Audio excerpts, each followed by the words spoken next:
After the ending of the Universal Survival Saga in Dragon Ball Super, there has been this effort by the story creators to reconnect Goku to his past, to his Saiyan roots. In some ways, this was an underlying theme of the Broly movie. Goku's entire story was retconned. In the original story, we were led to believe that Goku was an infant when he left planet Vegeta, a sleeping baby similar to Superman escaping Krypton, heading to Earth. But in the Broly movie, we saw that he was a young boy, old enough to wear Saiyan armor. In some ways, Broly himself and his dad Paragus were a blast from the past for Goku, a direct connection to his Saiyan heritage. And let's not forget that at the end of the Broly movie, Goku tells Broly, "You can call me Kakarot," which I believe is the first time we've seen Goku acknowledge his birth name, the name given to him by his Saiyan parents. Now,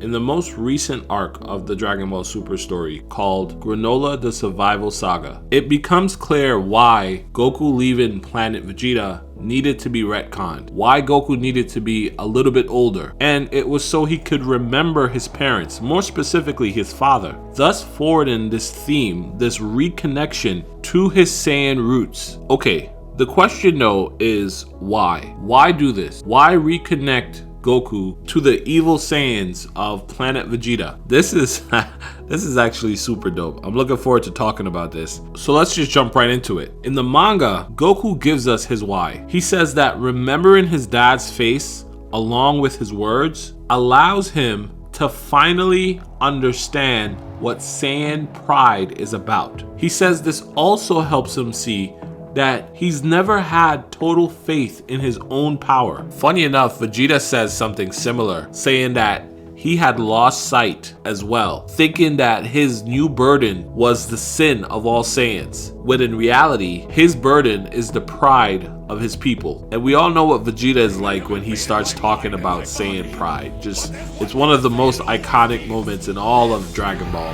But that's a different video. In this video, I want to stick to this new reconnection happening with Goku and the Saiyan race. Goku said he's never had total faith in his own power, which is a bit crazy, but it also makes a lot of sense. The Goku that we know exists only because he bumped his head as a child and lost all connection to who he was. Goku then proceeded to master the power of others, starting with the Kamehameha, which was a technique developed by Master Roshi. In fact, Goku was the first person other than Master Roshi to ever use the technique.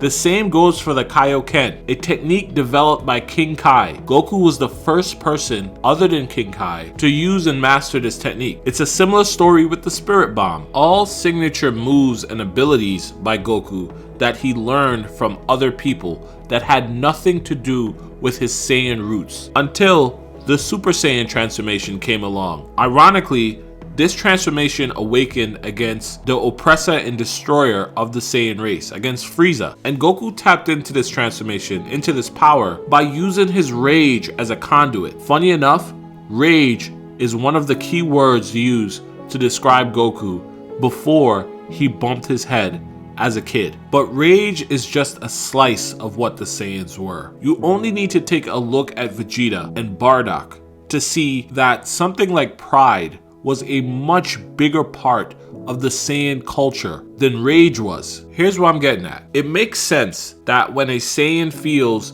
an immense amount of rage, they get access to a crazy amount of Saiyan power. But Vegeta has shown that something similar happens when a Saiyan feels an immense amount of pride, when his pride is on the line. Bardock also showed this in the latest chapter of the Dragon Ball Super manga, where when presented with the opportunity to be teleported away back to his planet away from a fight, his Saiyan pride would not let him, and that pride gave him an immense boost in power. Bardock wasn't being angry when he defeated Gas, he was being prideful. The same goes for Vegeta when he almost defeated Majin Buu, who was way stronger than him at the time. Their pride allowed for an insane boost in their power. Now, we've never seen Goku display Saiyan pride. He's had Saiyan rage, but never pride. In some ways, The Goku that we know is like an alternate version of himself. And the only time that we've ever seen him connect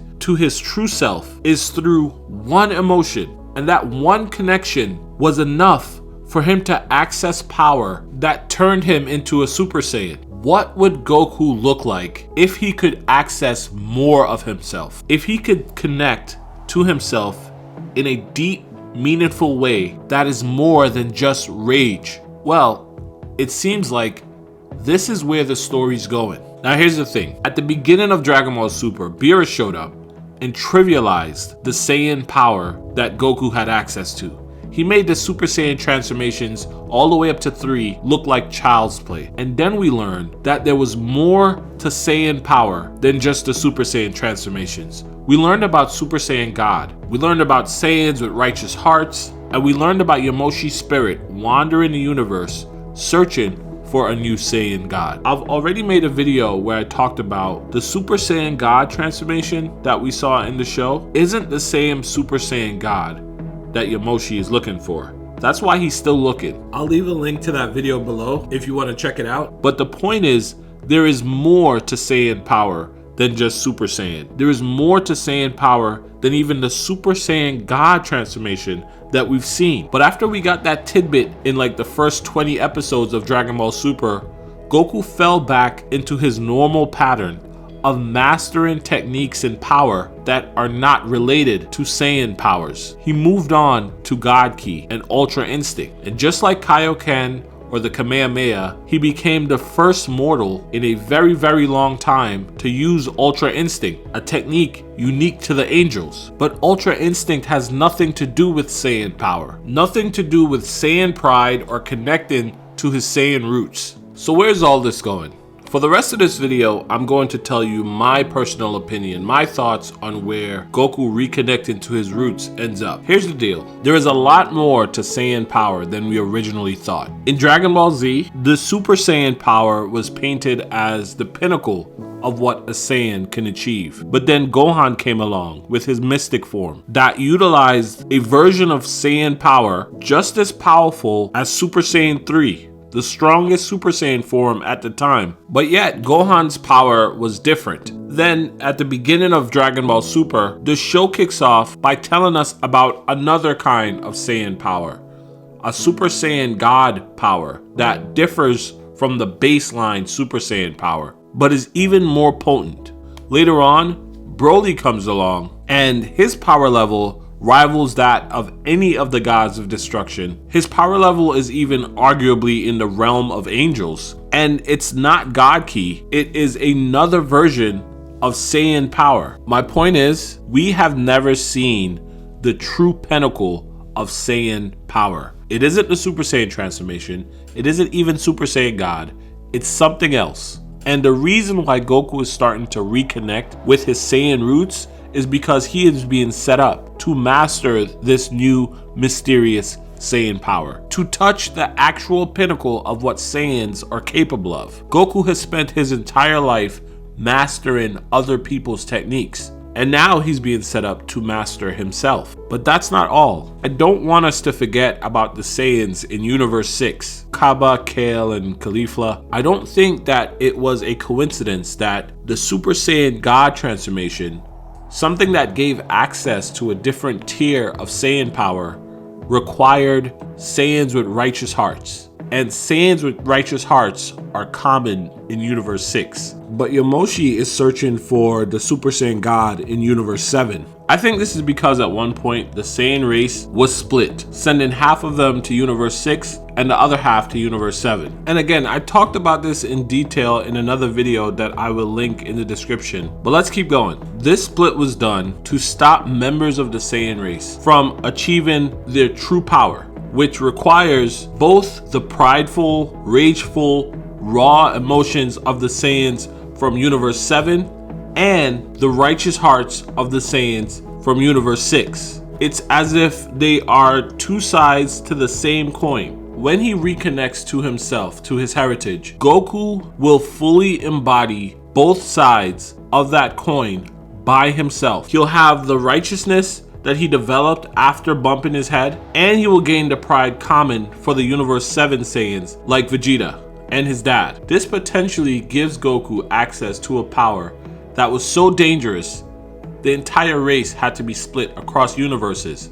Anyway, I hope this discussion sheds some new light on why it's such a big deal that Goku is reconnecting with his past. If you made it this far in the video, hashtag Goku's Pride in the comments below. Guys, thank you for all the support. Do me a favor, have yourself a great day. I will be talking to you again real soon. Bye.